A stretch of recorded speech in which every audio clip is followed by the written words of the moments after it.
Hello and a very warm welcome to the Daily News Simplified session of the Raus IAS dated 17th of April 2024.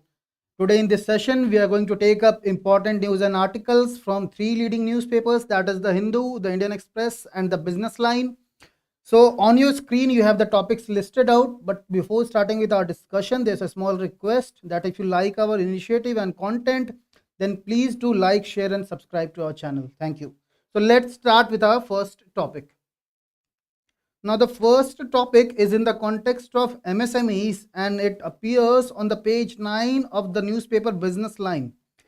And it is basically in the context of a survey that has been conducted by a trust named Bharatiya Yuva Shakti Trust, that has conducted a survey and has highlighted basically certain grim realities of the MSMEs. So, in this context, this topic becomes important from the perspective of GS paper 3, as you can see, that is Indian economy, where you have the section of manufacturing. And similarly, you can see in the previous year question, the very recent mains of 2023, where you had a question regarding manufacturing sector with specific mentioning of the MSMEs as to how it is linked to the manufacturing and in turn to the economic growth of India as such. And this shows the importance of this topic. So going forward, we will be looking into the current scenario of MSMEs in India. What are the basically challenges that exist? Some steps that have been taken by the government as such for its, refurbishment, or you can say rejuvenation of this sector, and consequently some recommendations of some important committee as such about the way forward. Now let's start with our discussion.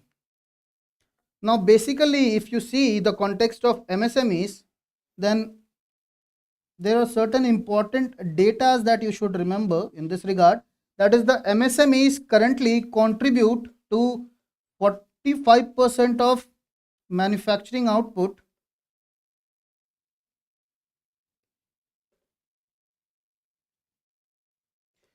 of manufacturing output, 40% of the exports that is taking place from India, 28% to the GDP, or of the GDP, its contribution, and in terms of employment, it employs around 111 million people. That is, more than 11 crore people are currently employed where in the MSME sector. So in this regard, let us see what basically do we mean by MSME when we say what is the full form. That is the micro, small and medium enterprises. So how do we differentiate between these micro, small and medium enterprises? Let's see that. Now there was an earlier criteria that was existing, as you can see here, and in the earlier criteria there were basically three aspects. The first being that there was separate definition for MSMEs in the manufacturing sector and MSMEs in the service sector, as you can see on your screen. And firstly being the separate criteria, and subsequently what was the case, ki only investment limit was considered. That is, what is the amount of investment that you're making in your business. Say for example, here you can see there is no profit criteria or turnover criteria. Thirdly, within the investment limit, if you see, the investment limit was quite less. It was just around 25 lakhs, 10 lakhs of nominal values. Why? Because this act of MSME that set the value, this was enacted in 2006, way back in 2006. But if you see today's time, on account of the growth in economy and the inflation as such, this criteria needed a revision. And that is what happened during the COVID times. That is, government amended the MSME Act of 2006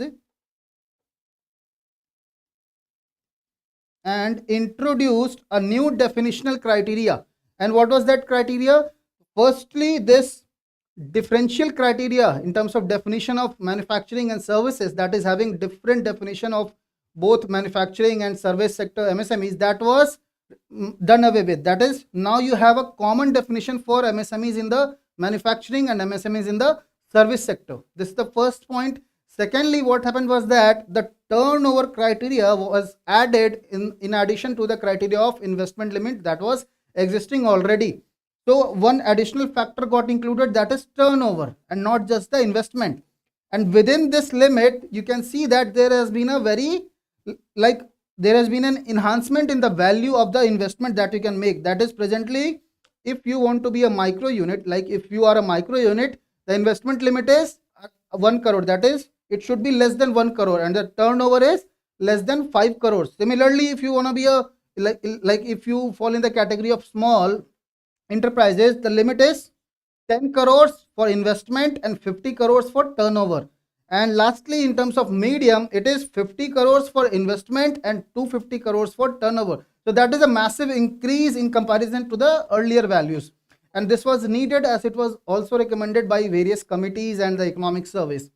So this is the introduction part of MSMEs. Now, if you see, we are going to look into the challenges that have been highlighted in the survey also, and the challenges that exist in general for the MSMEs. So this first thing we should understand has been highlighted by the economic survey of 2018-19. Now, this economic survey contained a dedicated section on the MSME topic, and what it did was is it highlighted certain basic concerns about MSMEs. For example, if you see the entire culture of MSMEs that has been promoted in India, it is about, a transition kind of a thing. That is, firstly, you give incentive to start some new entity or some new setup, and based on your incentive, you want that startup or you want that entity to grow into a larger industrial or larger unit. But what has happened is that, in spite of the government incentives, such as, exemptions from certain labor laws, exemptions from certain environmental compliances, like preference under the priority sector lending targets, that is, you have a separate section for the loans that will be given to the MSMEs under the PSL lending mechanism that has been introduced by the RBI.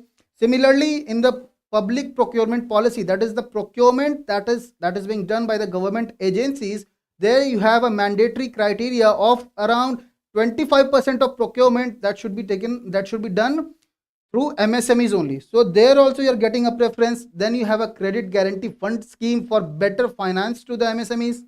Now, in spite of these incentives that has been given by the government, the expectation was that they would become giant MSMEs. Why? Because in terms of better access to finance, better increasing their productivity because of the relaxed compliances that was there. But what has happened in reality, that a phenomena of dwarf firm has developed.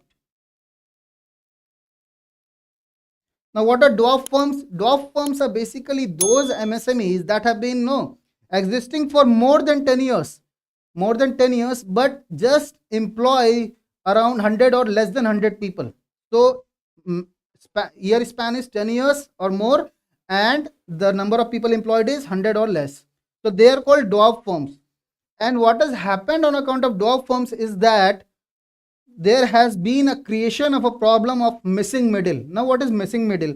Now, when you see here this criteria of micro, small and medium, what has happened is that either you have a very large unit or you have a very small unit. Like currently, if you see, 99% of MSMEs fall in micro category. So what is happening is that the middle portion is not coming up. That is, that transition is not coming. Either you're going too big or you're too small. So this transition phase of middle, this is missing, and that is why it is called missing middle. This is one problem that has been created. Secondly, if you see, because of these dwarf firms, what has happened is that there is an issue of stagnation in the manufacturing sector. Like since the LPG era started in the 1991, the share of manufacturing sector, it has hovered around say 17% of the value, and subsequently in the current year it has come down to just 13%. So this shows that because of these issues of related to dwarf firms, the manufacturing sector in turn has lagged behind in comparison to service sector. And because of that, there has been lower employment elasticity, because if you are remaining in existence for more than 10 years and you're employing still less than 100 people, then where will the job be created? It will not be created. So what will happen is that in spite of the growth, like GDP growth will be increasing, but the employment intensity, that is the creation of employment, that will not be increasing at the same pace. And that is why in India, what do you have? The jobless growth model, whereby the employment like elasticity in India is how much? 0.1. That is, for every 1% of increase in GDP growth, how much percent increase in employment? That is just 0.1%. So that is the issue, boy, because of the issue of dog firms. Then next issues, if you see, the issues are informalization. Informalization in the sense that if you have majority of the MSMEs in the micro category, and if you are employing less than 100 people, then if you look at the earlier, like older labor laws, then you will see that there was a numerical criteria of when the factory or a industrial unit will fall under the category of this, when will the labor law will be implemented in that regard. So that number was fixed at 100, which has been subsequently increased in the latest labor code to 300. Like when you have the code on industrial relations, when you have the code on social security, when you have the code on occupational safety, in all those categories, what has been done is that this number has been increased to 300.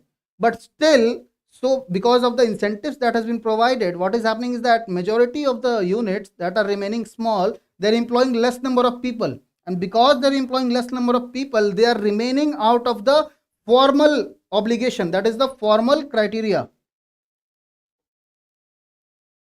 So there is a form of informalization that is being created on account of the MSMEs. That is, the jobs you are creating are informal because you are not falling under the government regulation, and the entire unit is functioning in an informal manner. That is, informalization is taking place. Secondly, if you see, there is the issue of credit. Like this was highlighted by Economic Survey 2018-19, that just 17.4% of bank credit goes to the MSME.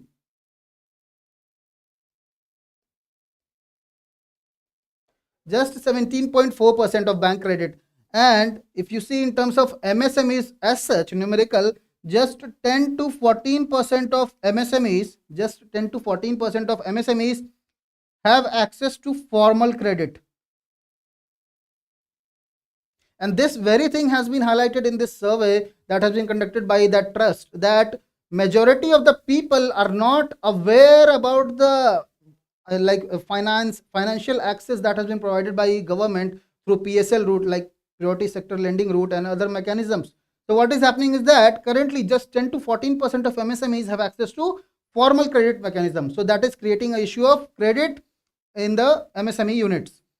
Then you have the issue of competitiveness. That is, there is a race for backwardness, which you often hear in case of the reservation topic.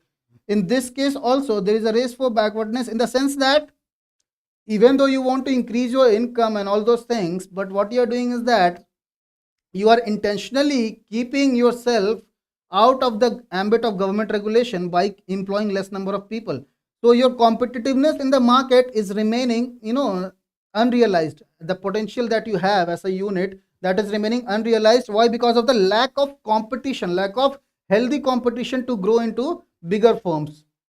Then you have the issue of skills. As we can see in this survey highlighted that of the total people surveyed in the micro category, less than 1/3 people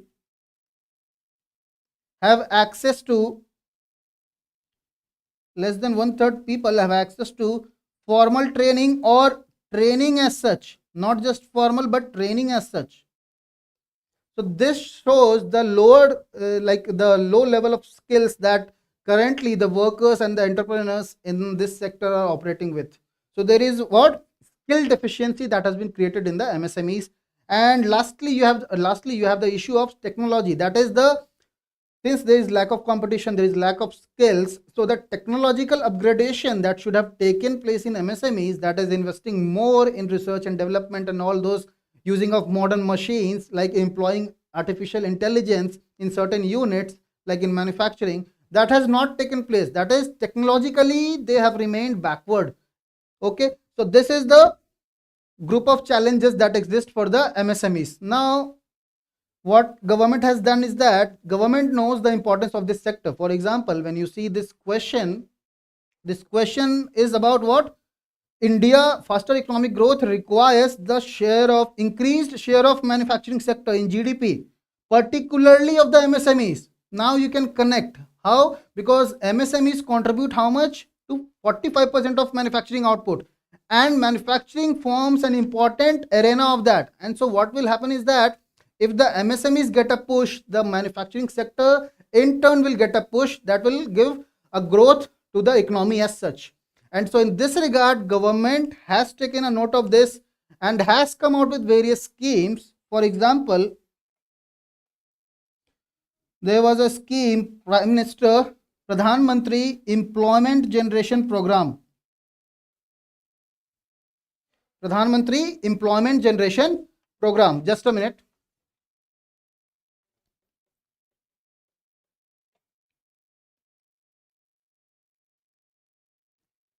Now, through this program, government is basically giving incentives so as to, basically, if you want to start a MSME unit, the government is providing you the support, that is the monetary support through this program. Then you had a scheme Z scheme, that is zero effect and zero defect scheme. In this, what was happening is that since the technological upgradation of MSMEs is not taking place, what is happening is that environmentally also they are very carbon intensive. That is, they are emitting a lot of gases that are harmful to the environment. So in this regard, the government is focusing on two aspects through this scheme, that is focusing on quality of the product that you are manufacturing and also on the environmental aspect of that. That is zero effect on the environment and zero defect in terms of the quality of the product. And for this also government is providing what? Financial incentives. Then you have a scheme by the name Aspire. And through this scheme of Aspire, government is trying to go for more number of MSME units where in the rural areas, not just for the sake of numbers, but in a healthy manner. That is, this unit that will be created through this scheme, they will be remunerative and profitable. Aspire scheme for rural areas. MSME is in rural areas. And then you have certain portals that have been launched, that is MSME Samadhan portal. Because MSME is what one issue is that they are selling their product to certain entity, and that entity is in turn delaying the payment to the MSMEs. So firstly, they are short, the MSMEs are short on funds, and on top of that, if they get if the payment from the client is delayed, from where will they run their company, from where will they invest further in their entity? And so for that purpose, to manage all these payment delays, government has created a portal by the name of MSME Samadhan portal. Similarly, you have a portal by the name of MSME Sambandh. Because as you know, the government e-marketplace portal provides for minimum 25% of procurement through MSMEs. And so to streamline this public procurement and the procurement through MSMEs as such, the government has created this portal of MSME Sambandh. So these, and you can also add one, that is there is a credit guarantee trust fund for MSMEs. That is, if there is some new MSME that has been started and it does not have a lot of asset to take loan, so some collateral free mechanism of taking loan has been provided through this credit guarantee trust fund of MSMEs. So these are certain steps that have been taken by government, keeping in line with the argument that MSMEs are crucial to give a boost to the manufacturing sector and in turn the Indian economy. But still there are various arenas where certain new steps or certain innovative mechanisms are needed so as to give a boost to MSMEs, and let's see that. Now, in this regard, a very important committee, that is UK Sinha Committee or UK Sinha Panel on MSMEs, which we frequently call as Sinha Panel on MSMEs, that was constituted in 2019, and it has subsequently submitted its report, and these are certain important suggestions that have been given by the committee. Now let's look at that.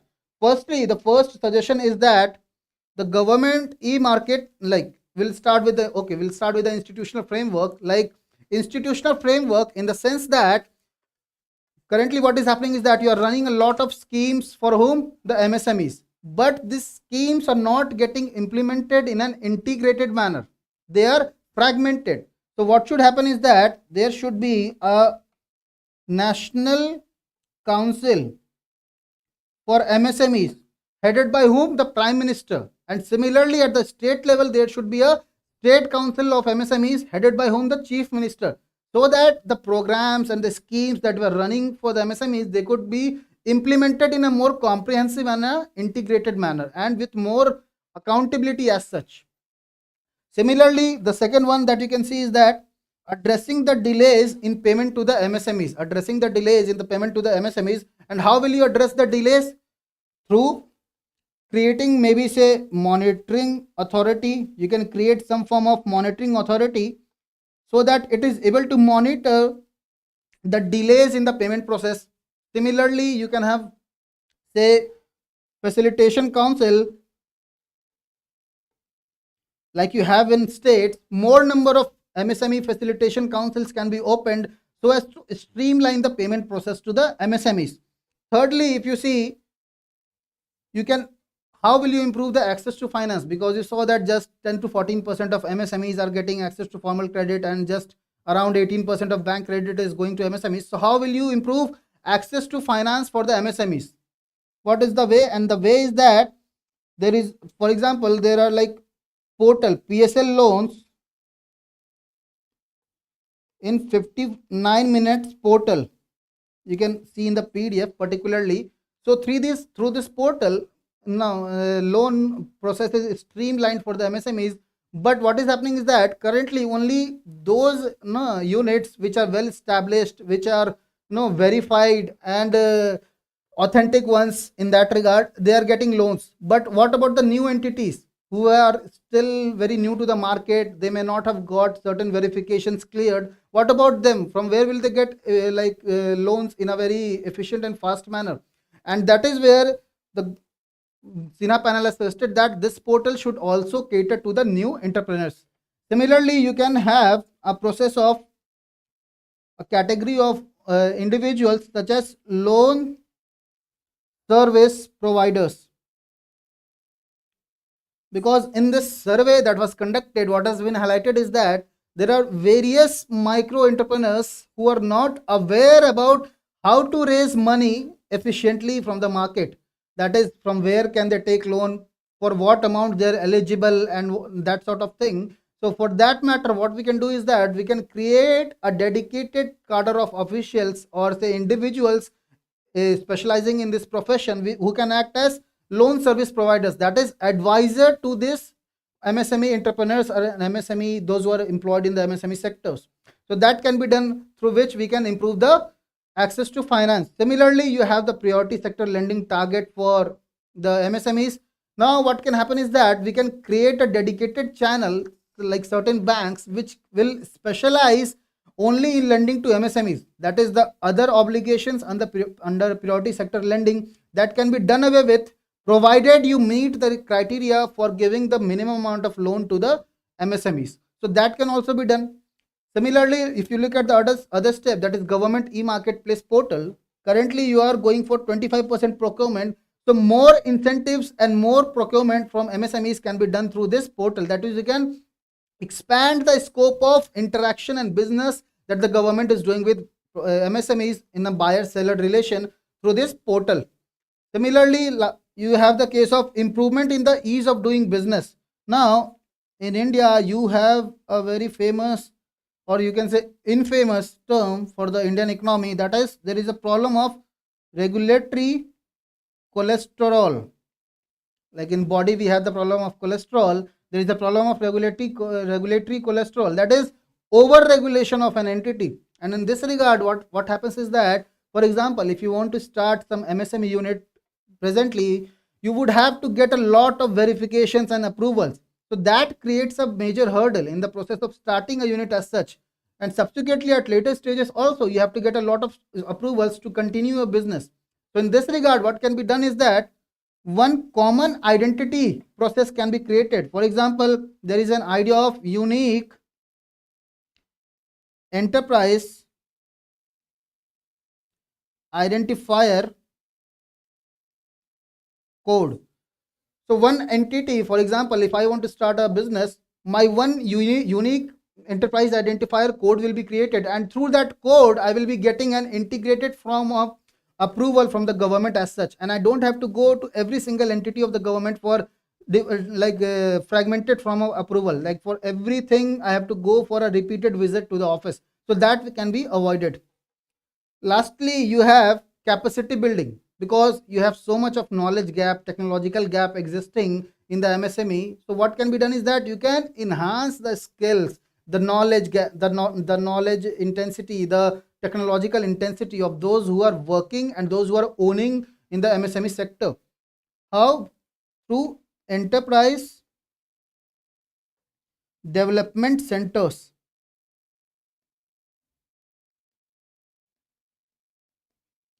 You can create enterprise development centers where in the districts, at the district level, who can then cater to the demands of such MSMEs. So this is the major sort of recommendation by the Sinha panel.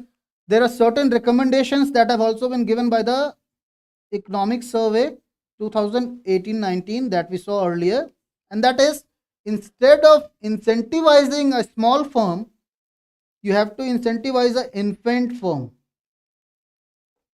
Not small but infant, in the sense that give incentives to a firm for initial 5 to 6 years, so that it sets an indirect obligation on them to transition to other categories. If you are starting from micro, transition to small, transition to medium, as such, within this span of years. So instead of giving repeated incentives to small firms, give more incentives to infant firms to transition to other units.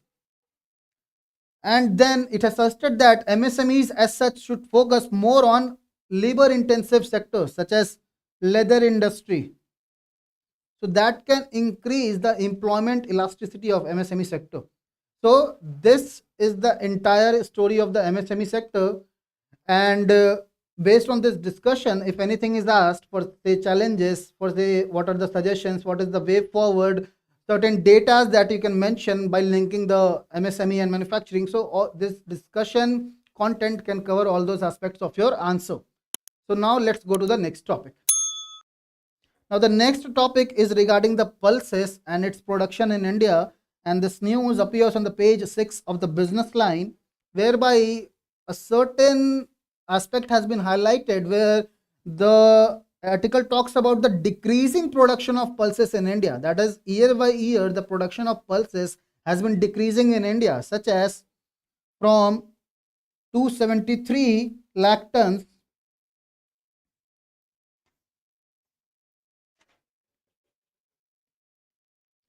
to 260, and then this year to 234. So this has been a consistent decline for some 2 to 3 years, and this has been a problematic trend. So in this regard, the article basically suggests certain strategies also how we can counter this trend, and as such it becomes important from the perspective of GS paper 3, that is crops and cropping pattern in India.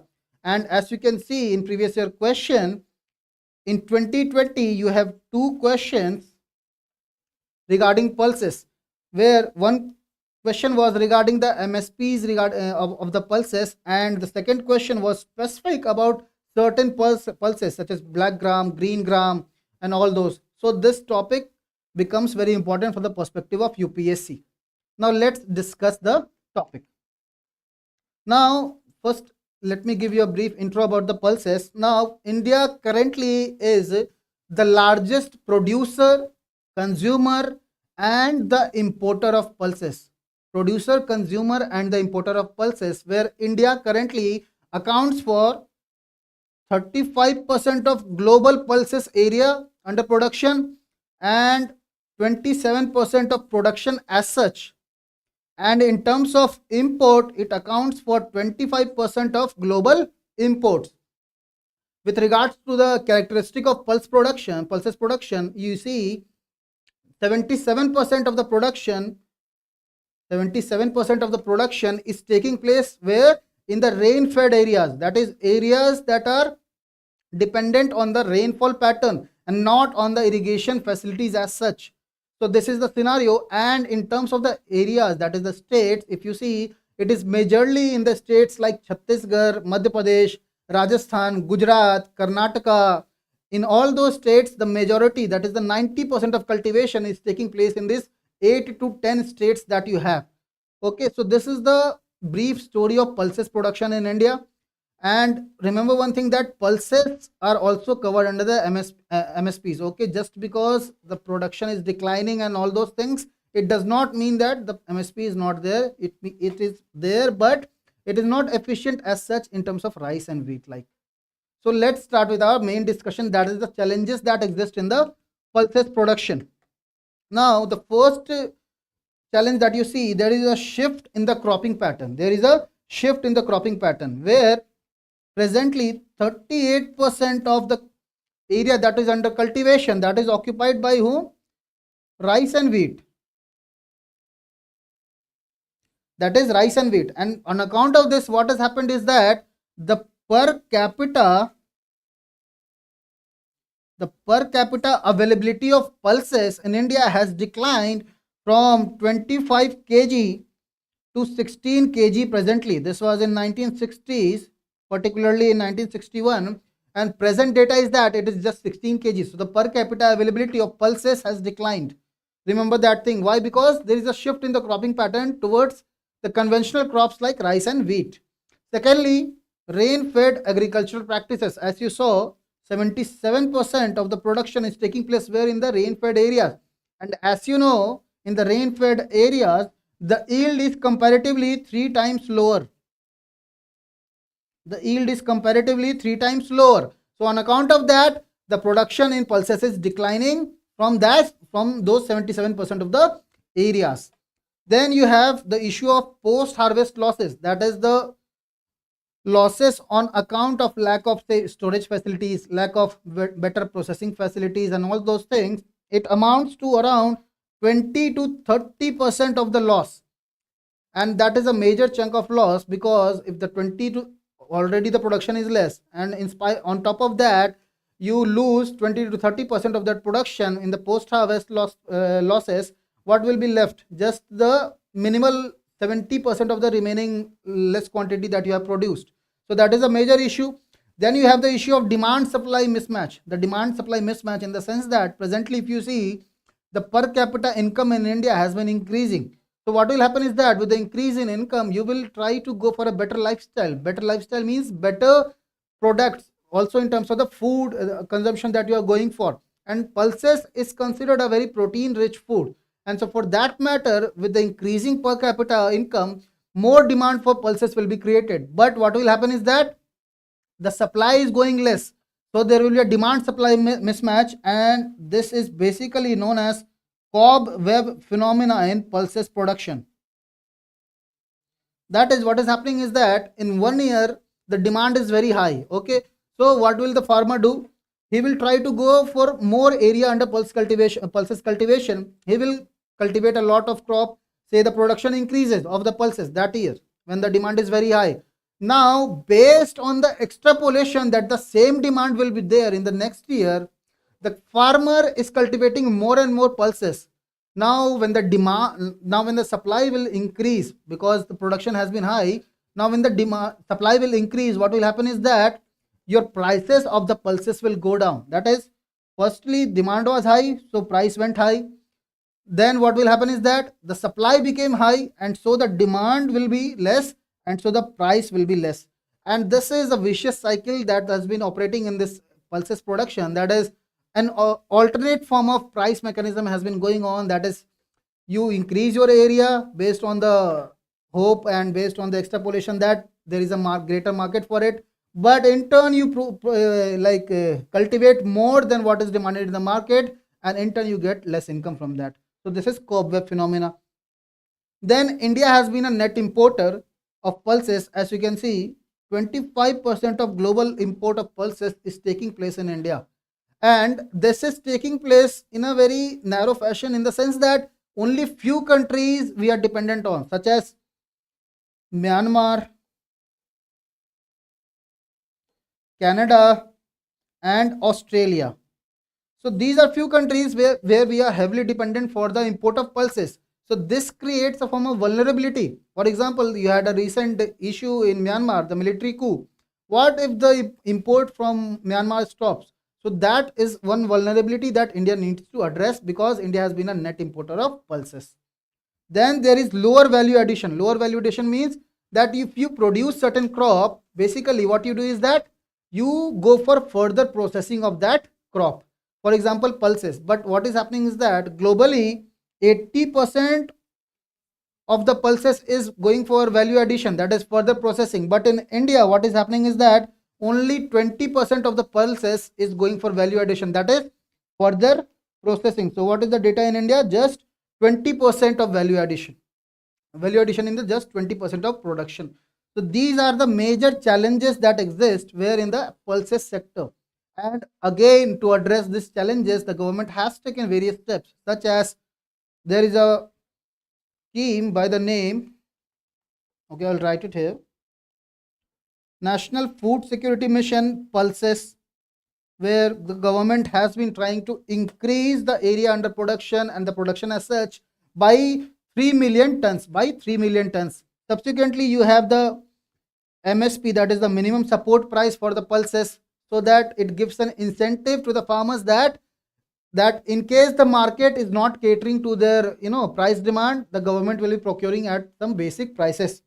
Similarly, you have the PM Asha scheme, which includes both pulses and oil seeds. So through that scheme also the government is trying to promote the pulses production. Then you have price stabilization fund,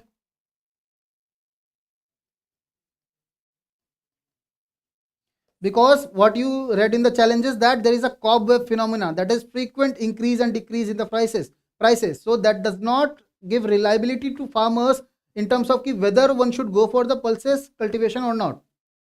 So to provide that reliability to the farmer, the government has come out with the scheme of price stabilization fund as such. So these are certain steps that have been taken, but there are more number of steps that should be taken. That is, let us look at those points.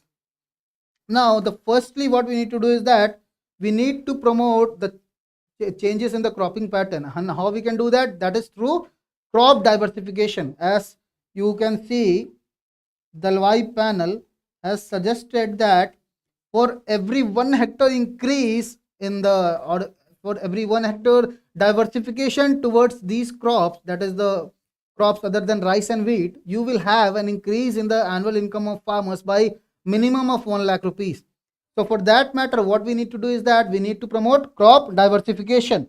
And what we can do is that we can promote intercropping. Intercropping means, for example, you are cultivating some major crop, so you have spaces in between.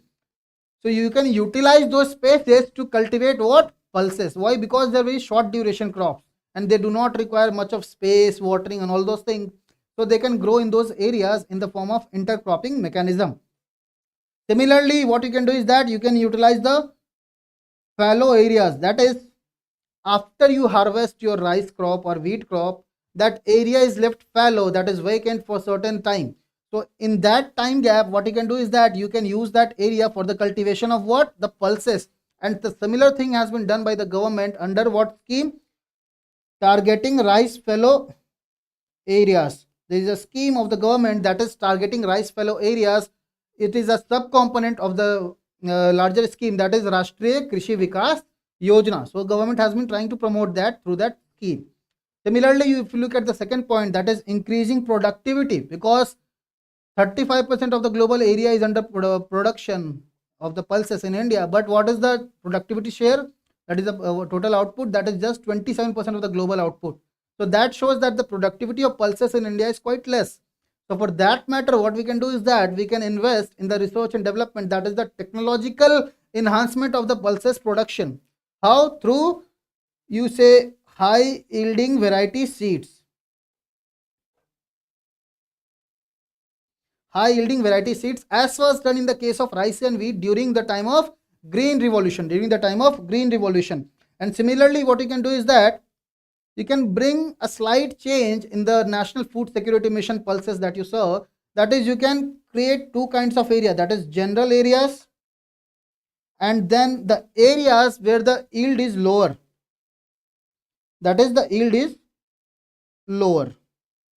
So for those areas where the yield is lower, you can go for more curated approach instead of going for one way approach, that is blanket approach for all the areas. There are areas, for example, if you are implementing this scheme in the rain-fed areas, there should be a different strategy, and if you are implementing this scheme in the irrigated areas, there should be a different strategy. So this is the increasing productivity topic, like subcomponent. The third one is the increasing the farmer's income, because no matter what you do, if the farmer is not getting extra income in if by replacement of the rice and wheat crop, then definitely he will be hesitant to go for crop diversification or any such change. So for that matter, what we can do is that we can promote what?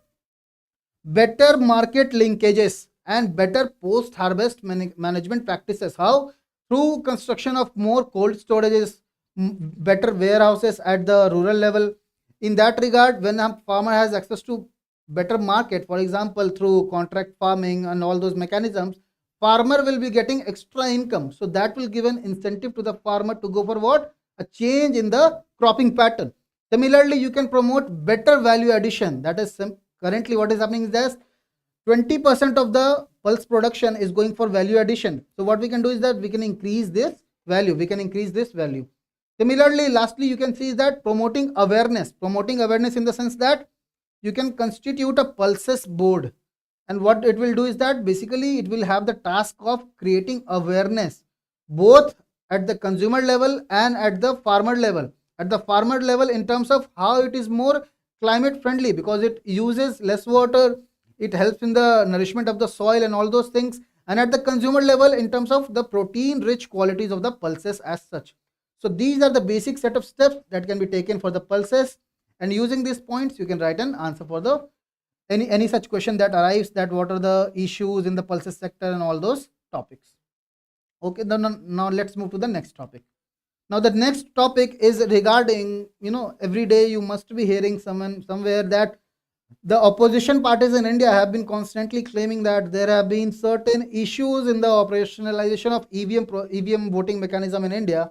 And subsequently what has been done is that a case has been filed in the Supreme Court regarding certain changes that should be introduced. We are not going into that, whether it should be introduced or not, that is for the judiciary to decide. But what we will see that in this topic is that regarding the topic of EVM, its history in India, and some pros and cons that you can write in the UPSC answer. So this topic becomes important from the perspective of which paper, that is GS paper 2, the topic of elections in India, Indian polity and constitution. And as you can see, in 2018 you had a question in mains regarding this controversy as such, that is, in light of the recent controversy regarding the use of EVM, what are the challenges before the Election Commission of India to ensure the trustworthiness of elections in India?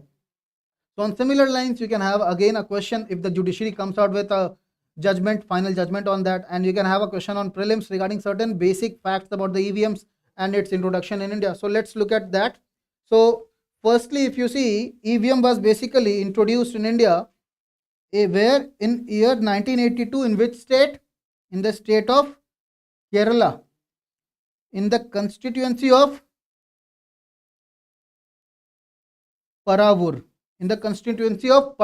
where in the state of Kerala in 1982.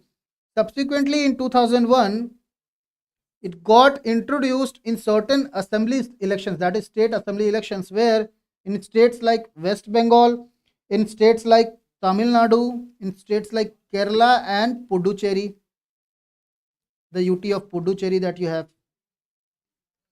So this was the introduction in 2001. But when did it get introduced at the Lok Sabha level, that is the general Lok Sabha election? It was in 2004.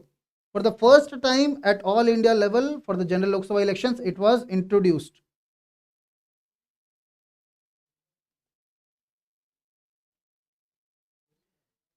But this was not the end of the road. There was issue regarding whether the public that is giving the vote, that is going to the right person.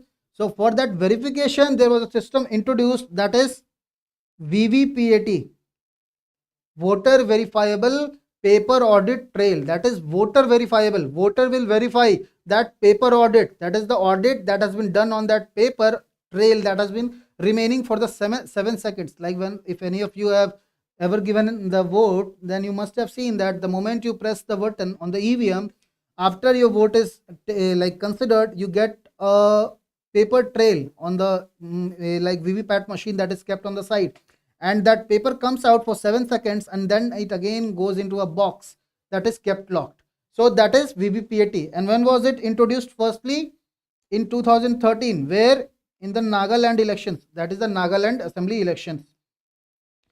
Basically it was in on the order of Supreme Court that was given in the case of Subramaniam Swamy versus Election Commission of India, and at the national level it got introduced in 2019 at the in the general Lok Sabha elections for all the constituency, that is 100%.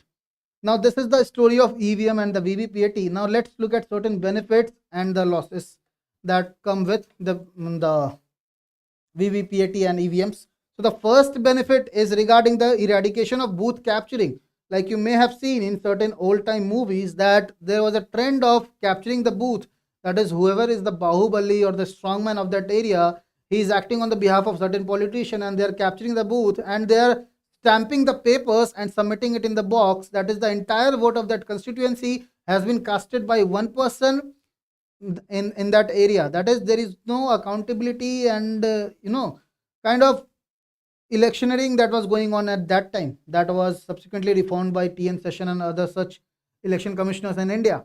So that has been avoided by EVM. How? Because EVM has a criteria that just 4 votes can be given in a minute. 4 votes in a minute. So it does not depend on your hand speed or something like that. You just keep stamping the paper and putting it in the box as to how many votes can be given.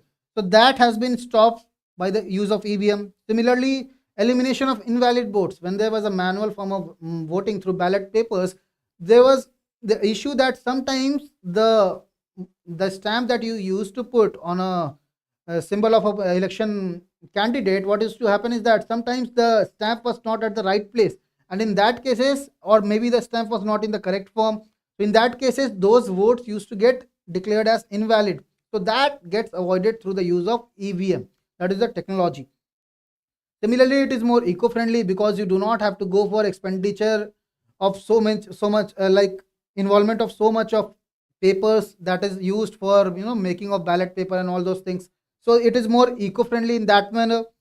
In administrative convenience, because instead of manually counting each and every ballot paper you are going for what? Like machine based counting through the EVM process.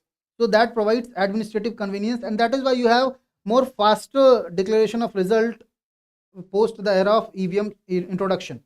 Then you have the integrity of electoral process. The integrity of electoral process, similarly, it derives from all this. That is, since the security mechanism and all those is quite strong of the EVM in terms of like maximum votes that you can give in a can be casted in a particular machine, that is 2000, that is the 2000 votes of one EVM machine can take. So all those features basically provide an integrity to the election process, because there is a previous testing of the machine. It is not like you come with a machine and put it in the polling station. Previously the parties are called, their agents are called, there is a demonstration that takes place and it gets verified by all these agents, and subsequently it is getting operated then in the election. So that gives a what? Integrated to the electoral process. So this is the benefits of the EVM. Now let's look at certain issues. The first issue is allegation of hacking. As you must have seen a very famous video on YouTube regarding a politician demonstrating how an EVM can be hacked and all those things. But Election Commission of India subsequently came out with its own demonstration and showed that this is not possible, although still it is an accusation as such. Similarly, failure to detect defective machines. That is, currently the criteria is that in a assembly constituency you have to verify the VVPAT papers with the vote casted in 5 polling stations and not in all the polling stations. So what if beyond those 5 polling stations there is a defect in some EVM machine? You cannot verify that. Why? Because there is not 100% verification of all the VVPAT papers. So that is the issue, that is, you cannot accurately verify the defective machines. And lastly, what you can do is that since the entire process is digitalized, then there is a storage of data also taking place. Then what can happen is that based on the usage of that data, the party, maybe the party that is in power, they can go for analysis of that data, and based on that analysis it can go for profiling of the voters, and based on that profiling there can be some sort of biasness. Like recently in some elections there was issue that certain people who had valid voter ID card were not able to give their votes for the reason that their name was not in the electoral list. And so these kind of issues can take place through the EVM process. Now it is up for the judiciary to decide how it should be streamlined, how it can be made more trustworthy in that mechanism. So if the judiciary comes out with the judgment, we will add that in our way forward. Thank you. Now let's move to the next topic. Now the next topic is regarding the green bonds, and basically it is in context that page 10 of the Hindu, the news is that the government has allowed the foreign institutional investors to invest in the sovereign green bonds. The foreign institutional investor means maybe some pension agency, maybe some insurance agency, the sovereign wealth fund of some other country, they can invest where? In the sovereign green bond of India. And this topic becomes important from the perspective of GS paper 3, that is the Indian economy. And as you can see, previously there has been a question on masala bonds. So similarly you can have a question on green bonds. Now let's look at this topic.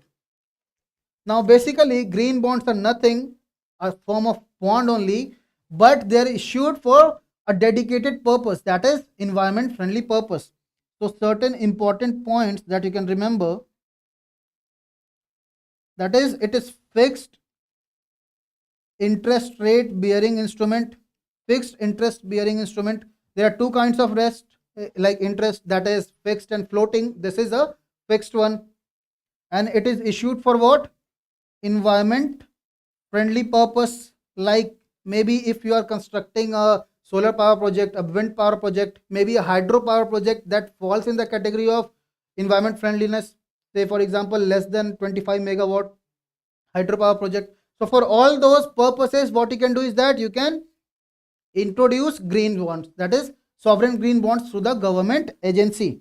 Now the third point is that what if you are investing in sovereign green bond? Will the government provide you any tax benefit and all those things? No, there is no tax benefit associated with your investment in the sovereign green bonds.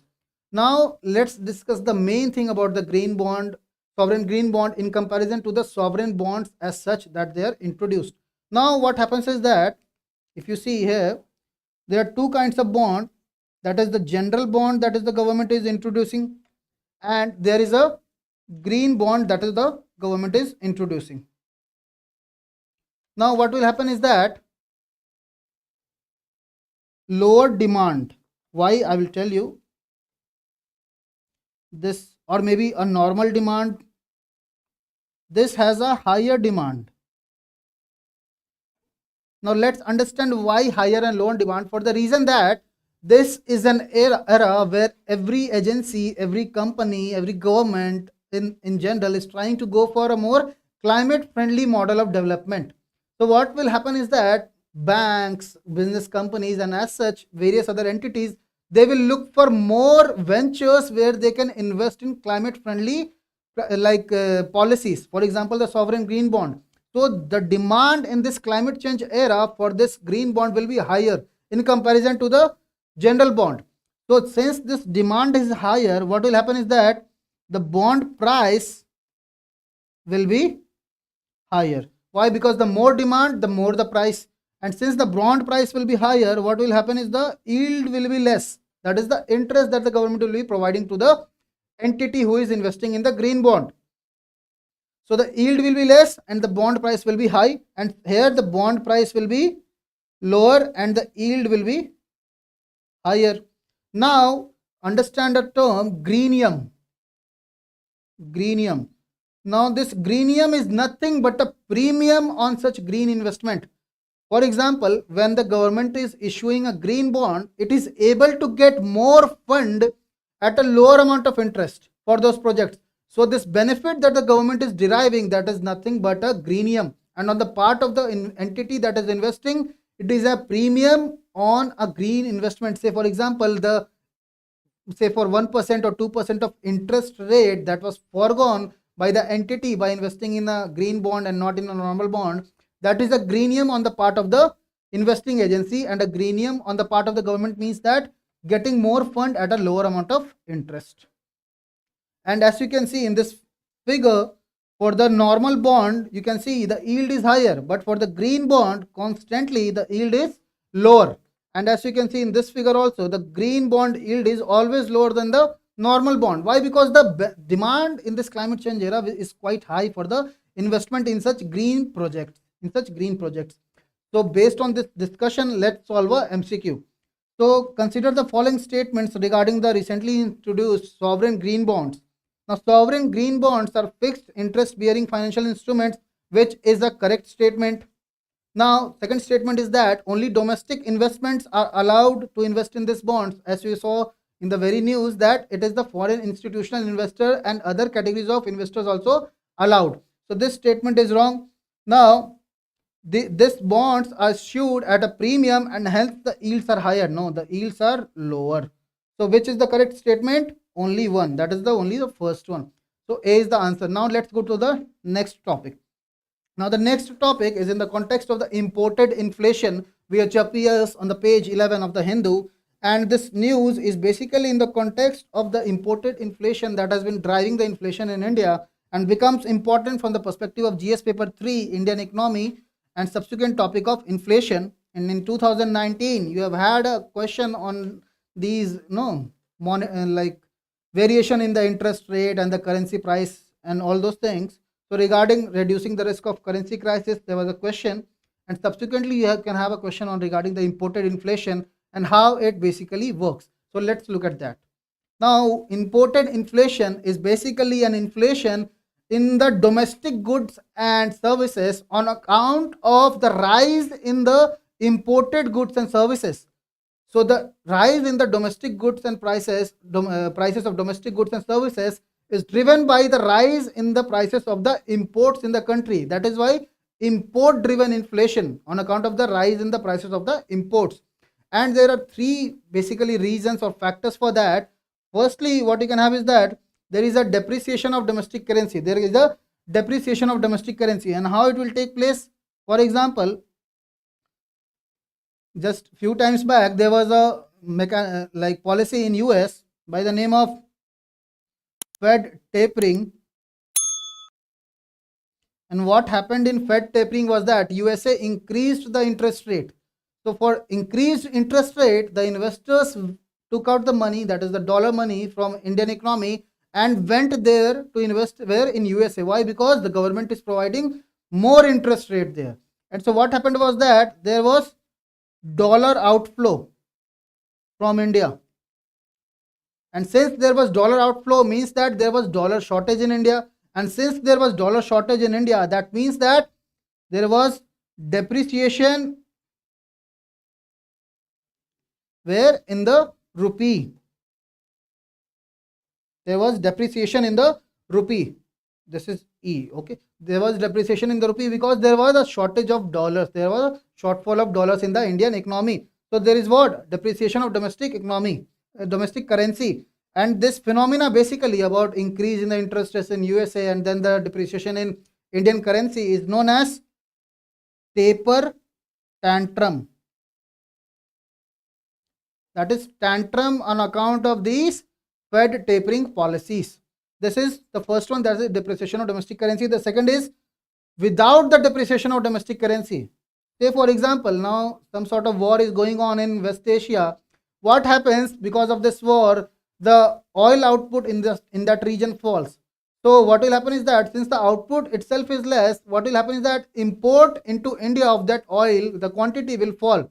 And since the import will be less and the demand will be high, so what will happen is that again there will be inflation in the Indian economy, because the oil import is less but the domestic demand for the oil consumption is high. So again inflation in the economy without the depreciation of domestic currency firstly. Generally at the last, definitely the depreciation of currency will take place, but this inflation is not driven by as such those depreciation. Now lastly, increase of money supply in the domestic economy. What if the government starts putting more money into the Indian economy, such as the rupee? So what will happen is that the amount of rupee in the Indian market will increase, and since the amount will increase, its value will decrease. That is, more money you would have to pay for purchase of some foreign product into the Indian economy. So that is driven by increase in the money supply of the domestic currency in the economy as such. So this is about the imported inflation and its certain factors. Now let's solve an MCQ. Now consider the following factors: rise in crude oil prices, appreciation of Indian rupee, and rise of interest rate by the United States Federal Reserve. How many of the above contributes to imported inflation in India?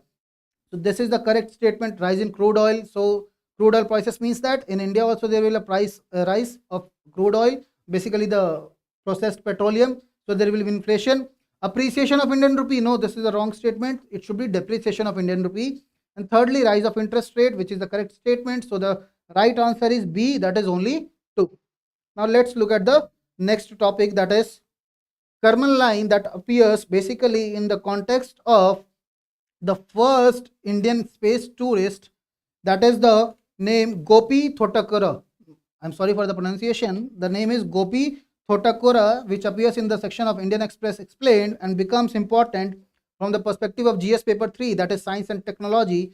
And as you can see in the previous year question of 2021, there was a question on astronomical distance and all those things. So similarly, there can be a question regarding the karman line and all those topics. So in this regard, let's see what is karman line and then we'll solve an MCQ on that. Now before that, what is space tourism as such? Now space tourism basically means that going into space, but which area of space? So there are two kinds of space tourism, that is suborbital space flight and orbital space flight.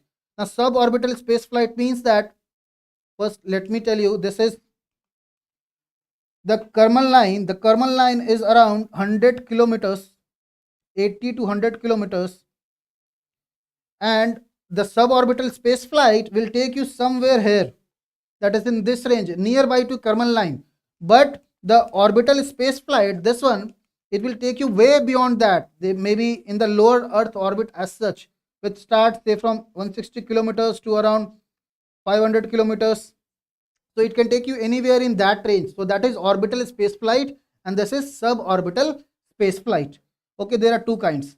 Now the karman line is in the range of 80 to 100 kilometers, and based on that information, let's solve the MCQ.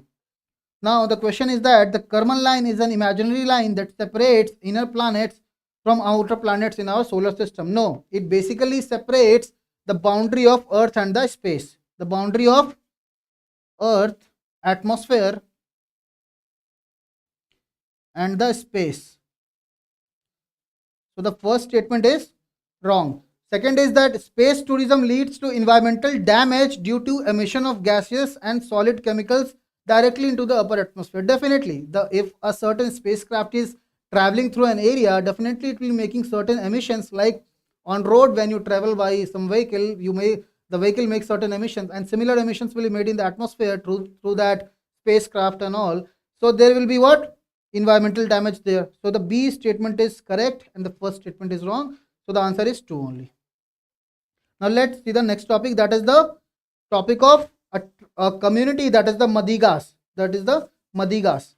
Now basically this news appears on the page 9 of the Hindu, and it talks about, this news is basically in the context of election of competition between two communities, and it becomes important from the perspective of GS paper 2, that is social justice. And in prelims also you can have a question regarding this community's name and as such, because in 2014 you had a question on the Changpa community. So subsequently you can have the question on Madigas. Now basically Madigas Now there are two communities that are mentioned, that is Madigas and Malas. Now they both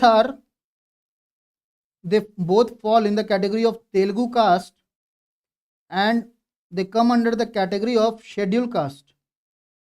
Remember that, scheduled caste and not scheduled tribe as such.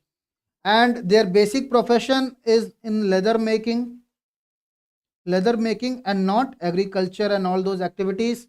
And they basically make a traditional type of drum, that is dappu.